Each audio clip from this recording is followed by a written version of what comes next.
Greenfield. Greenfield project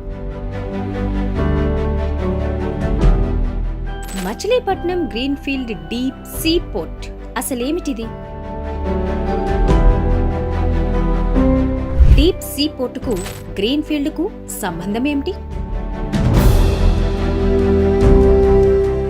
సాధారణంగానైతే greenfield అనగానే పచ్చని మైదానం లేదా పచ్చిక బయలు అనుకుంటాం. మరిక్కడ పచ్చిక మైదానంలో డీప్ సీ పోర్ట్ నిర్మిస్తున్నారా? ఏమిటి, ఆశ్చర్యంగా లేదు? నిజమేనండోయ్, ఆశ్చర్యంగానూ ఉంది, ఆసక్తిగా లేదు. నిజానికి పచ్చిక మైదానంలో సీ పోర్టు నిర్మించడం లేదు. మరేమిటి, పచ్చిక మైదానం లాంటి అందమైన సీ పోర్టు నిర్మిస్తున్నారనుకుందామా? మరి అసలు సీ పోర్టుకు గ్రీన్ఫీల్డ్ కు సంబంధం ఏంటో మనం తెలుసుకోవాల్సిందే. వాస్తవానికి ఈ విషయం అందరికీ తెలియదని కాదు, కానీ తరచి చూస్తే అందరికీ అయితే తెలియదనే చెప్పాలి. గ్రీన్ఫీల్డ్ కథ ఏంటో తెలుసుకుందాం పూర్వాపరాలతో పాటు. దేశంలో ప్రస్తుతం గ్రీన్ఫీల్డ్ శకం నడుస్తోంది. దాదాపు 1991లో నూతన ఆర్థిక విధానాలు అమల్లోకి వచ్చిన తరువాత, మరీ ముఖ్యంగా 2000 సంవత్సరం నుంచి గ్రీన్ఫీల్డ్ మాట తరచూ వినిపిస్తుంది. భారీ ప్రాజెక్టులు అంటే మౌలిక వసతుల కల్పనలో భాగంగా నిర్మిస్తున్న ప్రాజెక్టులన్నీ దాదాపు ఈ కోవలోకే వస్తున్నాయి. రహదారులు, విమానాశ్రయాలు, పోర్టులు, విద్యుదుత్పత్తి కేంద్రాలు, ఫార్మస్యూటికల్, ఐటీ కారిడార్, సాంప్రదాయేతర ఇంధన వనరులు, వస్త్ర, ఆటోమొబైల్ ఇలా తదితర రంగాల్లో గ్రీన్ఫీల్డ్ ప్రాజెక్టులను నిర్మిస్తున్నారు. ఈ పేరు వాడుకలోకి వచ్చేసింది కానీ దీని అర్థం ఆయా రంగాల్లో వారికి తప్ప ఇతరులకు అంతగా తెలియదు. వాస్తవానికి దీనికి ప్రత్యేక అర్థం కూడా లేదు. పారిశ్రామిక రంగం ఈ పేరు వాడుకలోకి తీసుకొచ్చింది కేంద్ర, రాష్ట్ర ప్రభుత్వాలు. ఈ ప్రాజెక్టులను ప్రోత్సహించడంతో గ్రీన్ఫీల్డ్ పేరు బాగా ప్రాచుర్యం, ప్రాముఖ్యంలోకి వచ్చాయి. మరీ ముఖ్యంగా విమానాశ్రయాలు, రహదారులు, డీప్ సీ పోర్ట్లు చేపట్టేప్పుడు గ్రీన్ఫీల్డ్ పనులనే విరివిగా ప్రభుత్వాలు చేపడుతున్నాయి. ఈ కోవలోకి వచ్చిందే Machilipatnam greenfield deep sea port. ఈ ఒక్క పోర్టునే ఈ రంగంలో నిర్మిస్తున్నారా అంటే కాదనే చెప్పాలి. దేశంలో ఈ మధ్య కాలంలో చేపట్టిన పలు పోర్టులు ఈ విధమైనవే.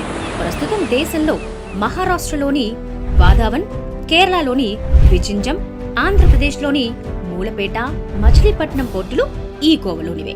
ఇందులో వాధ్వాన్ పోర్టు ప్రస్తుతం నిర్మాణంలో ఉన్న వాటిలో సామర్థ్యం రీత్యా దేశంలోనే పెద్ద గ్రీన్ఫీల్డ్ సీ పోర్టు కాగా ఆ తరువాత స్థానంలోకి మచిలీపట్నం పోర్టు ఉంటుంది. దీని తరువాత విజంజం, మూలపేట, రామాయపట్నం పోర్టులు వస్తాయి.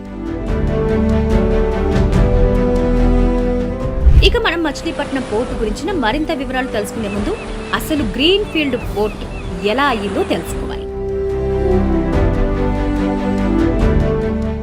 ఎటువంటి నిర్మాణాలు లేక ఖాళీగా ఉన్న భూభాగంలో కొత్తగా నిర్మాణాలు పూర్తి చేసి మౌలిక వసతులు కల్పించడం ద్వారా పారిశ్రామిక, ఆర్థిక ప్రగతికి దారి చూపి తద్వారా అభివృద్ధికి దోహదపడడంతో పాటు ఉపాధి కల్పించడం అనేది గ్రీన్ఫీల్డ్ కిందకు వస్తుంది.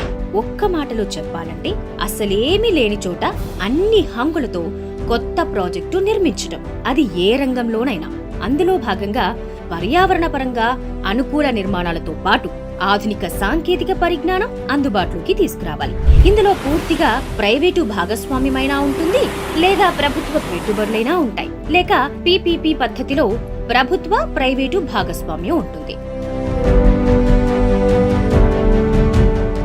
ఇక మచిలీపట్నం పోర్టుకొచ్చేసరికి గతంలో ఒకటి తరువాత ఒకటి 2 ప్రభుత్వాలు టెండర్లు పిలిచి పనులు అప్పగించాయి. కానీ వివిధ కారణాలతో ఆ పనులు ముందుకు సాగలేదు. మళ్లీ 2022లో టెండర్లు పిలిచారు. అధునాతన పద్ధతిలో 2000 ఎకరాల ఖాళీ సముద్ర తీర ప్రాంతంలో పోర్టు ఏర్పాటు చేయాలని నిర్ణయించారు. ఎటువంటి సౌకర్యాలు, నిర్మాణాలు లేని చోట కొత్తగా అన్ని నిర్మిస్తూ ఉండడంతో గ్రీన్ఫీల్డ్ ప్రాజెక్ట్ అవుతుంది. ఫలితంగానే మచిలీపట్నం డీప్ సీ పోర్టుకు గ్రీన్ఫీల్డ్ పోర్టుగా అంకురార్పణ జరిగింది. ప్రభుత్వమే నిధులు సమకూర్చే విధంగా పనులు ప్రారంభమయ్యాయి. నిర్మాణ పనుల కోసం అవసరమైన నిధుల సమీకరణకు ప్రభుత్వం స్పెషల్ పర్పస్ వెహికల్ అంటే ఎస్పీవీని ఏర్పాటు చేసింది. దాంతో నిర్మాణ పనులను మెగా ఇంజనీరింగ్ సంస్థ పోటీ ద్వారా దక్కించుకుంది. అధునాతన హంగులతో పర్యావరణపరమైన పద్ధతిలో ఈ పోర్టును ప్రస్తుతం 2000 ఎకరాలలో చేపట్టగా అందులో 1700 ఎకరాలలో బెర్తులతో పాటు ఓడరేవు నిర్మాణాలు చేపట్టారు. మిగిలిన 300 ఎకరాలలో ఇతర వసతులు కల్పిస్తున్నారు.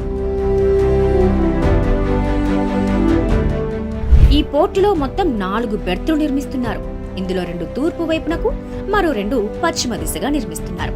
వీటిలో 3 బెర్తులను సరుకు రవాణాకు, 4వ బెర్తును బొగ్గు కోసం ప్రత్యేకంగా వినియోగిస్తారు. ఈ బెర్తులు తీరానికి అంటే అలలకు సమాంతరంగా ఉంటాయి. అంటే ఓడలు అప్రోచ్ ఛానల్ మీదుగా పోర్టుకు చేరిన తరువాత బెర్తుకు చేరుకోవడానికి మలుపు తిరిగే విధంగా టర్నింగ్ సర్కిల్ ను ఏర్పాటు చేస్తున్నారు. ప్రతి పోర్టుకు లోతుతో పాటు ఓడ సామర్థ్యం చాలా ముఖ్యం. దాన్ని బట్టి ఏ తరహా ఓడలు రావచ్చో నిర్ణయిస్తారు. ఈ పోర్టు డీప్ కావడంతో 17 మీటర్ల లోతు ఉంటుంది. అంత లోతున అప్రోచ్ ఛానల్ నిర్మాణం జరుగుతోంది. సముద్ర జలాల నుంచి ఈ ఓడరేవుకు షిప్ చేరాలంటే తీర ప్రాంతంలో ఇసుక అడ్డంకి కాకూడదు. అందుకోసమే సముద్రం లోతు చేసి ఛానల్ నిర్మిస్తున్నారు. దీని వెడల్పు 450 మీటర్లు అంటే దాదాపు 1/2 కిలోమీటరు దూరం వరకు ఉంటుంది. ఫలితంగా ఎటువంటి ఓడలైనా సులభంగా రాగలుగుతాయి. ఈ అప్రోచ్ ఛానల్ కు రక్షణగా సౌత్ బ్రేక్ వాటర్, నార్త్ బ్రేక్ వాటర్లను నిర్మిస్తున్నారు. వీటి వల్ల పెద్ద అలల నుంచి ఓడరేవుకు రక్షణగా ఉండడంతో పాటు అప్రోచ్ ఛానల్ కు ఎటువంటి సమస్యలు రాకుండా కాపాడతాయి. ఇందులో సౌత్ బ్రేక్ వాటర్ దాదాపు 2000 మీటర్లు కాగా నార్త్ బ్రేక్ 250 మీటర్ల వరకు ఉంటుంది. నార్త్ బ్రేక్ వాటర్ కు దగ్గరగా అప్రోచ్ ఛానల్ ఉంటుంది. మెగా ఇంజనీరింగ్ నిర్మిస్తున్న ఈ లోతైన ఓడరేవులో పరిపాలనా భవనంతో పాటు బొగ్గు నిల్వకు ప్రత్యేక గిడ్డంగి ఏర్పాటు చేస్తున్నారు. సమీపంలో జాతీయ రహదారితో పాటు విద్యుదీకరించిన రైలు మార్గం కూడా ఉంది. వాటితో ఈ పోర్టును అనుసంధానం చేస్తున్నారు.